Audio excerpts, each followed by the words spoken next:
Welcome to Grey Primer, a weekly show that's mostly about miniatures. My name is Nick, I'm your host, and in this episode I'm taking a special look at a really strange bottle of liquid from Green Stuff World.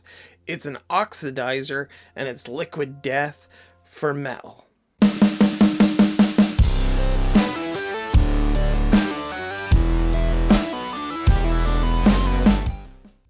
There are many different hobby products which replicate the effects of metal corrosion, and some of these are things like pigments and different types of paint and, finishes. And the idea is that you can replicate the effects of corrosion and weathering, things like that. But what Green Stuff World have done, have actually bottled an oxidizer, and this liquid will corrode metals. And I'm not talking about a corrosion effect or rusting effect, this is actually corroding metals. So if you were to take this outside and put a few drops onto something iron, you would see it turning into iron oxide, you would see it starting to rust.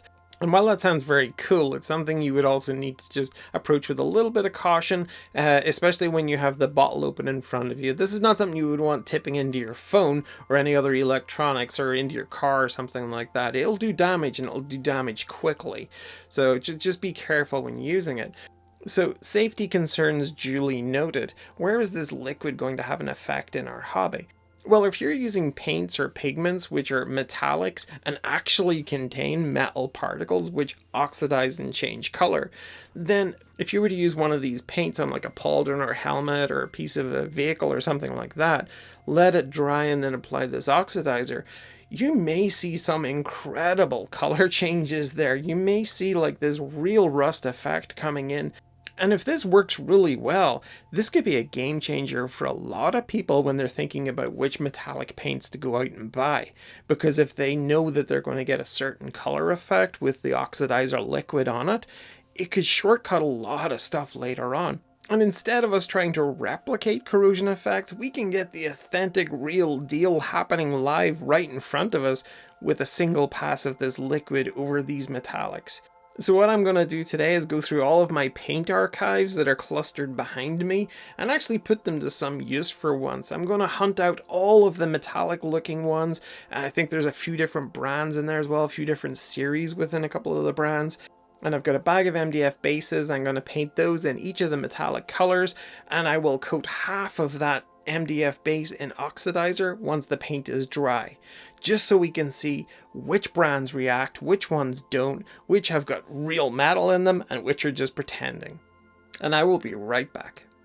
Okay folks, so this is what it looks like when you have just way too many paints, and when you consider that these are just the metallics that I could find in my collection, and also consider that I very rarely paint, this is a bit ridiculous. But it's worked out well for this little experiment as I check out this oxidizer liquid on a bunch of different metallics. So what have I got here? Well, I'm going to start with these four up top here, and these are arguably the most celebrated of the metallic acrylic paints. And these are Vallejo's metal color range. And I've got the likes of like gold and gunmetal, grey, I've got steel, and I've got silver. This stuff is supposed to be packed with real metal flakes, so it'll be interesting to see if there's a reaction there. Next up is the chrome metal paint from Green Stuff World. This is supposed to give like a near mirror finish, so it'll be interesting to see what this looks like anyway, as well as see if it has an effect with the oxidizer. And then I only have one of these, unfortunately, the AK Interactive Metallic Pigments. This is dark steel. I'll use a pigment fixer with this on the discs when I'm painting them. But I'm interested to see if that actually has metal in it that's going to react. And then I have a whole bunch of Vallejo. A lot of game color range here. I've got model color and then just one model air metallic. But there's a whole spectrum of colors here. There's like bluish metallics. They're sort of into the coppers, the golds, the silvers, all points in between. I think this is giving a really nice slice of what metallics are available from Vallejo in their normal sort of model color and game color ranges. And then finally, there's a few from Citadel here. Because I have so many of the Vallejo metallics, I haven't really got too many of the Citadels. I just really haven't found the need for them. But I do have Runefang Steel, I've got Retributor Armor, I've got Lead Belcher there, and then I've got a couple of classics from the archives. Got Bolt Gun Metal and Chainmail, my favorite paint of all time. And I'm really excited to see if there's any reaction to those. And how this is going to work is I've got these MDF discs. These were just offcuts from like a big paint rack that I bought. You just pop these out, and rather than throw them out, I thought I'll find a use for those. So what I've done is I've coated them with a very light gray primer. I'm going to tape off the middle section. I'm going to paint both sides with each paint, and then apply the oxidizer liquid to just one half and see sort of a before and after effect there. Here's the liquid itself, Green Stuff World Rust Agent Oxidizer. It is the most innocuous, clear, colorless liquid, and I'm really excited to see just how much damage it can do to these metallics. And I do hope I get some extreme reactions from the metallics, because there's a huge amount of work in doing this little experiment. And one last thing, I'm going to paint 6 discs with these liquid pigment paints from Green Stuff World in their rust set, just to see if there's a comparable sort of corrosion effect with these to hopefully some real rust effects with these. But I'm going to get this done, and I will be right back. So this one experiment looks like about halfway through and you realize nothing's happening. I very quickly discovered that they weren't going to react the way I hoped they would, with like lovely orangey rust or that lovely greeny blue copper oxide color. I just wasn't getting that at all. I would like to just mention here as I move this just how epic this top left one looks. That is Green Stuff World's Chrome Paint. This little duder here, Chrome Metal it's called. It does not photograph well because it's so super shiny, but that works really well just as a sort of oh, there it is, as a almost mirror finish kind of look. You know, bear in mind I was lathering this onto MDF bases, and perhaps with a bit more care, maybe airbrushing it or something, you would get a better result. But I was pretty pleased with this. So this is an oil-based paint, so just make sure you use alcohol to clean your brushes. And yeah, pretty spectacular stuff. So, what happened? Well, so there was a mild reaction with some of the paints, and it presented in kind of a white dusting, and you can see it just on the surface of this one. It's fairly subtle, but as it was forming, it looked like frost or crystallization. And in all likelihood, that means that these paints, the ones that react this way, contain small amounts of aluminium flake, and that gives them their metallic sheen.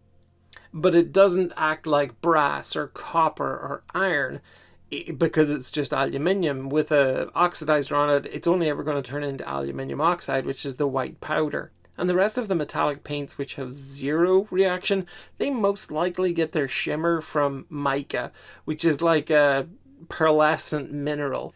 The manufacturers probably put mica dust into the pigment, into the medium, and it gives it its shimmer. So this was the only reaction I got. Aluminium oxide crystallizing on the surface, and that was it. The flowering effect, the crystallization, it just settled down as well afterwards, and you were just left with this flat white dust on top. And some of the paints I tried this on, which I thought were incredibly metallic, that they must have real metals in them, actually had no reaction whatsoever. So they either have a non-reactive metal giving them their color, or they just have a bunch of mica thrown in there to enhance the pearlescent shimmer. And while I didn't get that crazy sort of rust reaction or verdigris reaction, I did discover a couple of metallic paints which I absolutely love. And they're both from Vallejo's Game Color range. The Glorious Gold and my favorite of all, the Bright Bronze here. Glorious Gold looks like this, and I think it's just beautiful. But it's the Bright Bronze which knocks it out of the park for me. I think that is an absolutely beautiful tone. It's just got an autumnal richness to it. And yeah, that looks epic. And while I wasn't able to replicate a rust effect on the paints, you can get these great little liquid pigments from Green Stuff World. They sell the rust series in like a box. I think you get like 6 paints in it or something. These are 2 of them, the turquoise oxide and the verdigris. And when I put these onto their little discs, they ended up, to me, looking like little moons. I think that's just a really interesting effect. Just the way they settled. And like I say, I wasn't really putting these on with any huge amount of care. I was kind of just slapping them onto the bases because I had so many to do. But don't they just look like little moons? And just another quick look at the chrome from Green Stuff World. That works out so well. You can see the reflection of my hand and everything in there. Too cool. But I didn't want to leave it there. I wanted to see some real rust. So what we have here are some jewelry chains from Wish that I use for vehicle conversions. Got a American penny, a British penny, got some copper wire curved over there, and then I've got some of that wicked barbed wire you can get from Green Stuff World in a big roll, and that was just coiled around a pencil to get the barbed wire shape. So I'm going to apply some oxidizer to these and be right back. Wait for it. Boom. Check out all of that damage. Some of the damage is incredibly subtle. You can see the Green Stuff World barbed wire coils here. Got that touch of iron oxide on them, but it's really subtle. It just feels like normal rusted barbed wire, and I think that works really well. And then you can see the damage on these micro-sized clothes pegs that I used to hook this on, and the amount of corrosion that's come through there and the discoloration even on the wood. This is great.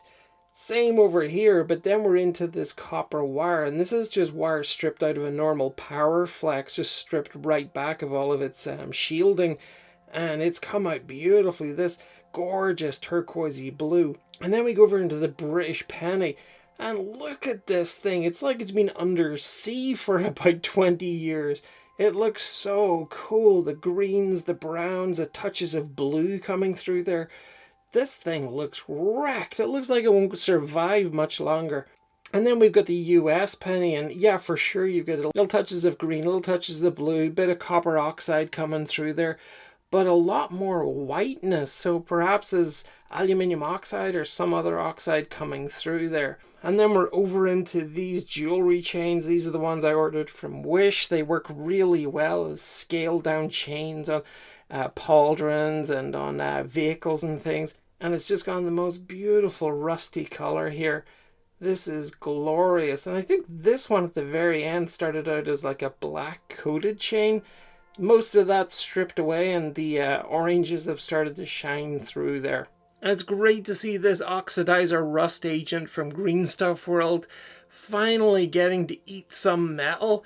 And boy, does it make some beautiful colors too. This is just stunning stuff. And then we're using things like copper wire or this barbed wire stuff, or even these jewelry chains on your dioramas, on your kit bashing, or I mean you can chop up a whole bunch of that copper wire and leave it on a base that looks like shell casings, and then just corrode them all up with this oxidizer liquid, and you get these results.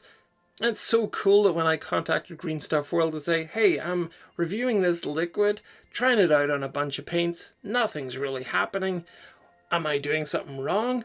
They were like, it's probably just not metals in those paints, not metals that are going to discolor anyway. Maybe try it in some actual metal. So I did, and this is how it looks. Sensational stuff, Green Stuff World. I can't wait to try this out on dioramas in the near future. Thanks for watching. Until the next episode, take care and bye-bye.